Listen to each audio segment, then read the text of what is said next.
Du coup, nouvelle vidéo de Psychodélique. Anne Boleyn sera incarnée par une actrice noire en biopic. Anne Boleyn qui est une reine anglaise.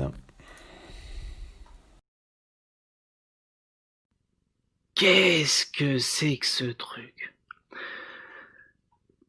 On va parler de race swap. Le race swap, c'est quand on change la couleur d'origine d'un personnage. Par exemple, dans Gods of Egypt, c'est l'exemple qui me vient parce qu'il y avait la vidéo de Fossoyeur de film qui est sortie il y a pas longtemps. On a parlé de whitewashing parce que c'était des gens égyptiens et du coup on a mis des acteurs blancs. Et ça posait problème. De l'autre côté, dans Marvel, il y a Heimdall. Je sais plus comment il s'appelle. Le frère de Thor qui est un black. Alors que c'est de la mythologie nordique, viking, et il devrait être noir. Après, tu dis, bon... Et encore une fois, c'est marrant, parce que quand c'est des Égyptiens, donc même pas des Noirs, mais des gens basanés qui sont remplacés par des Blancs, ça choque. Mais quand c'est des Blancs qui sont remplacés par des Noirs, là, ça choque personne. Non, bon, c'est pas grave, c'est de la mythologie, on peut mettre à peu près n'importe qui, c'est pas trop gênant. Et là, donc, on nous annonce une mini-série autour de Anne Boleyn. Anne Boleyn, pour ceux qui la connaissent pas, c'est la maman d'Élisabeth Ier, qui est relativement connue, surtout chez les Britanniques. Et du coup, Anne Boleyn est aussi connue comme la femme la plus populaire. Elle a fait plein de trucs autour de Henri VIII. Et dans cette mini-série biographique, réalistiquement historique, pour raconter la véritable histoire de ce qui s'est passé, et ils ont choisi une actrice noire. Et personne n'y voit aucun problème. Ce qui est quand même... c'est assez horrible. Je veux dire, que la société soit gangrénée à ce point par l'idéologie SJW, parce que là, ça remet en cause même... c'est complètement con. C'est un truc qui s'est vraiment passé. Je veux dire, t'essaies de t'inspirer, c'est la réalité. Mais non. Là, ils s'en battent les couilles, vraiment. Genre, tiens, si on prenait un noir pour incarner quelqu'un qui a vraiment existé et qui était blanc, genre vraiment plus rien à foutre. On est à quel niveau? Alors, je veux bien que le progressisme, c'est voilà, dans les cadres de la mythologie, dans les cadres de joueurs, on s'en fout. Mais quand on veut faire un truc historique et que personne n'y voit aucun problème, le niveau progressisme, il est over 9000. On n'est même plus dans les Baitsuo, là, on est parmi la lumière des lumières.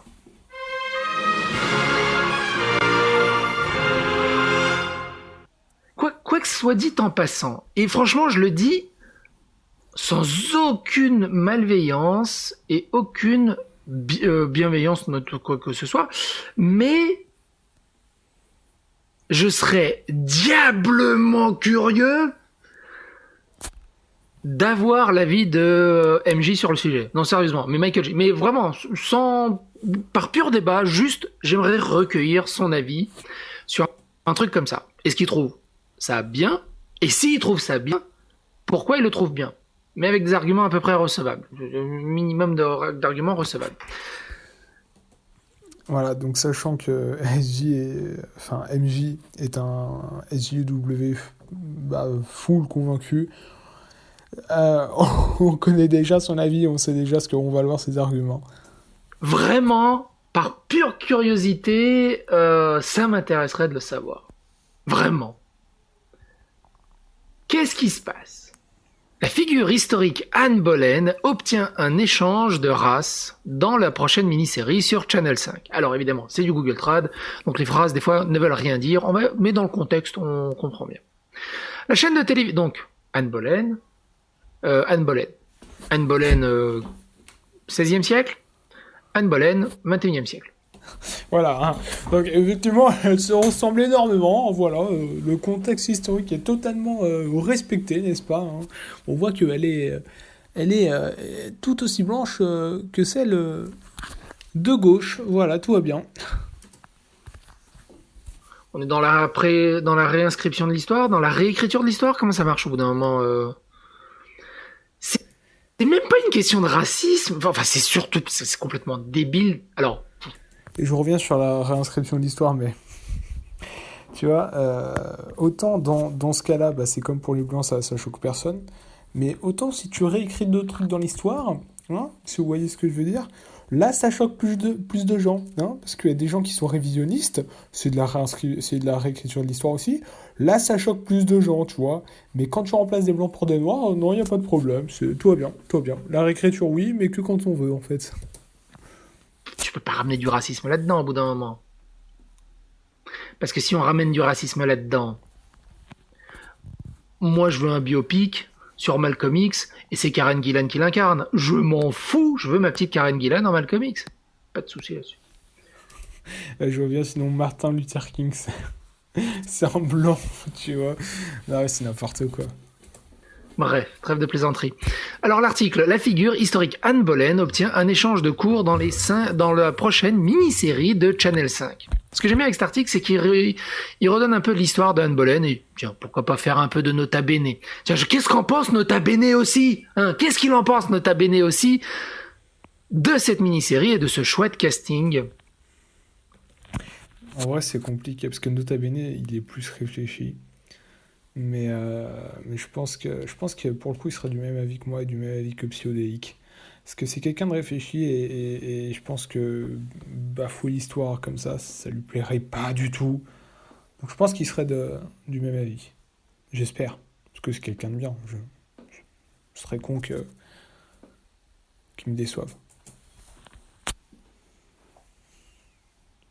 Ou ça paraît normal à tout le monde. La chaîne de télévision britannique Channel 5 fera la course à la figure historique Anne Boleyn dans sa prochaine mini-série sur les derniers mois de sa vie de la reine d'Angleterre, parce qu'elle a été reine d'Angleterre pendant un petit moment. L'actrice Jodie Turner-Smith de Channel 5 incarnera Anne Boleyn. Jodie Turner-Smith, que je connais pas, je sais pas dans quel autre film. Si vous la connaissez dans d'autres productions, les commentaires sont là. Pour ceux qui ne connaissent pas Anne Boleyn, elle était la deuxième épouse du roi Henri VIII d'Angleterre et était une figure clé de la réforme anglaise qui a vu Henri VIII créer l'église d'Angleterre et couper les fils avec l'église catholique. Boleyn était auparavant... Parce que les Anglais, ils sont trop badass. C'est vrai que, du coup, il va expliquer après pourquoi, mais ils ont créé leur propre église. Et oui, les Anglais sont anglicans, du coup. Ils sont plus catholiques. Ils ont l'église anglicane. Ils n'ont même pas d'église catholique, tu vois, ils ont leur propre religion. C'est quel niveau de badassitude, ça? Fiancée et épouse de James Butler, le 9e comte d'Ormond, mais ses plans ont été annulés. Elle a obtenu un poste de demoiselle d'honneur à la première épouse d'Henri VIII, Catherine d'Aragon. Elle serait alors secrètement fiancée à Henri Percy, cependant le père de Percy n'a pas soutenu le mariage, le cardinal Thomas Wolsey s'est également opposé au mariage et les fiançailles ont été rompues. C'était un vrai bordel. Franchement, les telenovelas, elles ont rien inventé. Finalement, Henri VIII commença à la poursuivre et tenta de faire d'elle sa maîtresse comme sa sœur Marie. Dans sa poursuite d'Anne, il tentera d'annuler son mariage avec Catherine d'Aragon par l'intermédiaire de l'Église catholique, mais le pape Clément VII refusa. Le cardinal Wolsey tombera en disgrâce après avoir été incapable d'obtenir une annulation et il fut dépouillé de ses titres de gouvernement qui incluaient le poste de Lord Chancellor. Il se retira à York pour remplir ses fonctions d'archevêque avant qu'Henri VIII ne le convoque à Londres pour trahison. Wolsey mourra de cause naturelle sur le chemin de Londres. Avec l'Église catholique se tenant sur sa voie du mariage avec Anne, Henri VIII commencera à fermer les monastères et les nunneries dans tout le pays et a finalement formé l'Église d'Angleterre. Il a réformé l'Église juste pour pouvoir se marier avec celle qu'il avait envie. Tu vois le niveau du gars, quoi. C'est pas genre, il postait 2-3 tweets sur Twitter, « Ah, ça me fait chier !» On est à un autre niveau, tu vois. À l'époque, c'était un autre level. Genre le mec vraiment déter, quoi. Henri VIII divorcera de Catherine, qui passera le reste de sa vie au château de Kimbolton. Après avoir divorcé de Catherine, il épousera Anne Boleyn en janvier 1533 lors d'un mariage secret. Tellement secret que 700 ans plus tard, on est au courant. Suite au mariage, le pape Clément VII excommuniera Henri VIII. Mais il s'en foutra puisqu'il a inventé une nouvelle église. Néanmoins, Anne sera couronnée reine d'Angleterre en juin 1553. En septembre, elle donnera naissance à la future reine Élisabeth Ier. Et attention, Élisabeth Ier n'a pas donné naissance à Élisabeth II. Elle est vieille. Putain, mais elle a quel âge maintenant ? Mais elle a rien à voir avec Élisabeth Ier. C'est compliqué, les royautés. Elle continuera à avoir 3 fausses couches et Henri VIII commencera à poursuivre Jane Seymour. Pareil, Jane Seymour, rien à voir avec Dr. Quinn, femme médecin. Afin d'épouser Jane Seymour, Henri fit porter Anne sur des accusations de haute trahison ainsi que de adultère, de complot pour avoir tué le roi, mais aussi qu'elle ait pratiqué l'inceste. Elle fut arrêtée et détenue à la Tour de Londres. Elle sera reconnue coupable de ces accusations le 15 mai 1536, que je vous raconte, et décapitée moins d'une semaine plus tard. 3 ans de reine d'Angleterre, décapitée ensuite, quick. Alors, entre vous et nous, c'est une histoire de goût, quoi. Il paraît que c'est ce qu'a dit Henri à ce moment-là. Henri VIII épousera Jane Seymour le lendemain de l'exécution d'Anne Boleyn. Il l'a vraiment vécu. C'était très très compliqué la fin de sa mort. Donc, pour revenir à l'actrice Turner Smith, qui jouera aux côtés de Michael B. Jordan, parce qu'il y aura aussi Michael B. Jordan. Est-ce qu'il va faire Henri VIII du coup, je sais pas. Du coup, ils vont remplacer les deux. Les deux seront black, j'imagine. Quand il jouera... Ah non. En fait, c'est une Google Trad qui a été mal traduite. Parce que des fois, je les lis en anglais, les articles. Turner Smith, qui jouera, à l'instar de Michael B. Jordan, qui a joué un race swap du rôle de John Clark dans l'adaptation du roman de Tom Clancy Without Remorse, avait précédemment déclaré qu'elle ne voulait pas vivre et élever ses enfants aux États-Unis à cause de suprématie blanche. Bon, là, clairement, l'article dévie totalement et il casse du sucre sur l'actrice pour essayer d'alourdir la facture. Ouais, alors bon, ok, il casse du sucre sur le dos de l'actrice, ok, il a alourdi le truc, mais suprématie blanche. Il y a beaucoup plus de SJW et de haine anti-blanc aux États-Unis que de suprématie blanche. Je veux dire, avec tous les délires SJW, enfin bref, peu importe. Surtout ça, mais en fait, au final, on s'en fout. Bref. Elle a déclaré aux Britanniques de The Times, à Los Angeles en février, les dynamiques raciales ici sont tendues, la suprématie blanche est manifeste, c'est la raison pour laquelle je ne veux pas élever mes enfants ici. Elle a aussi ajouté, je ne veux pas que mes enfants grandissent en faisant des exercices de tir actif à l'école. Elle a également noté que l'Angleterre a également déraillé et a suggéré qu'elle pourrait élever ses enfants au Canada. Ça devient... L'Angleterre a également déraillé, mais en fait non, c'est juste que les gens se rendent compte que c'est pas normal en fait. L'Angleterre a juste pris conscience que c'était pas normal, c'est tout. Surtout qu'en plus, elle va jouer une reine anglaise, hein, alors qu'elle est black. Donc c'est logique que les Anglais soient en colère en fait. C'est pas qu'ils ont déraillé, c'est juste qu'ils sont logiques avec eux-mêmes en fait, tout simplement. Bien compliqué. Par contre, elle n'y voit aucun inconvénient à jouer une reine d'Angleterre noire. Limite, je suis sûr, et jubile quelque part. Quant à la mini-série sur Channel 5, la station a déclaré que le drame explorera les derniers mois de la vie d'Anne Boleyn du point de vue de la reine éponyme. Ils l'ont également décrit comme un drame psychologique détaillant qui la suit alors qu'elle lutte pour survivre, pour assurer un avenir à sa fille et pour défier la puissance patriarcale qui se referme autour d'elle. Évidemment.